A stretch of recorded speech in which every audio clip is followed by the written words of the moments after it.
പറയാം. അതായത് നമ്മൾ അറ്റംപ്റ്റാണ്, ഇതൊന്നും ഒരു ഷുവർ ഷോട്ടായിട്ടുള്ള നമുക്കൊരു ആൻസർ എന്ന് പറയാൻ പറ്റില്ല. ഇതെല്ലാം ഓരോ ശ്രമങ്ങളാണ്. അപ്പോൾ അതിൽ ട്രയൽ ആൻഡ് എറർ എന്ന് പറഞ്ഞ പോലെ നമ്മൾ ആദ്യം ഉദ്ദേശിക്കുന്നതെന്ന് പറഞ്ഞു കഴിഞ്ഞാൽ ഈ തള്ളക്കടുവ കൊന്നിട്ട പശുവിനെ നമ്മൾ ഇരയായിട്ട് ചെറിയ കൂട്ടിൽ വെക്കുന്നു. അതായത് ഡെഡ് ബെയ്റ്റ് എന്നാണ് അതിന് പറയുക. അങ്ങനെ തള്ളക്കടുവയെ നമ്മൾ ക്യാപ്ചർ ചെയ്യുന്നു. ഈ തള്ളക്കടവ് അടങ്ങിയ ചെറിയ കൂട് നമ്മൾ ബിഗ് കേജിലേക്ക്, അതായത് നമ്മൾ കർണാടക സംസ്ഥാനത്ത് നിന്ന് കൊണ്ടുവന്ന ബിഗ് കേജിലേക്ക് നമ്മൾ മാറ്റി സ്ഥാപിക്കുന്നു. എന്നിട്ട് ഈ 3 സബ് അഡൾട്ടിനെയും അതിലേക്ക് അട്രാക്ട് ചെയ്യാനുള്ള ശ്രമമാണ്. കാരണം ഈ തള്ളക്കടുവ ഉള്ള സ്ഥലത്തേക്ക് ഈ സബ് അഡൾട്ട് വരും, അതാണ് അതിൻ്റെ ഒരു രീതി.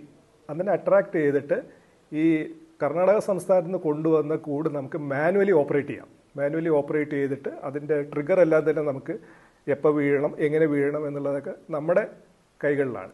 അങ്ങനെ നിയന്ത്രിതമായിട്ടുള്ള രീതിയിൽ നമ്മൾ മറ്റേ 3 സബ് അഡൾട്ടും കൂടെ കയറി കഴിഞ്ഞാൽ നമ്മൾ വലിയ കൂട് ട്രാപ്പ് കേജായിട്ട് അല്ലെങ്കിൽ അതിൽ ഈ പറയുന്ന കൂട് അടയ്ക്കുന്നു, മാനുവലായിട്ട് തന്നെ അടയ്ക്കുന്നു.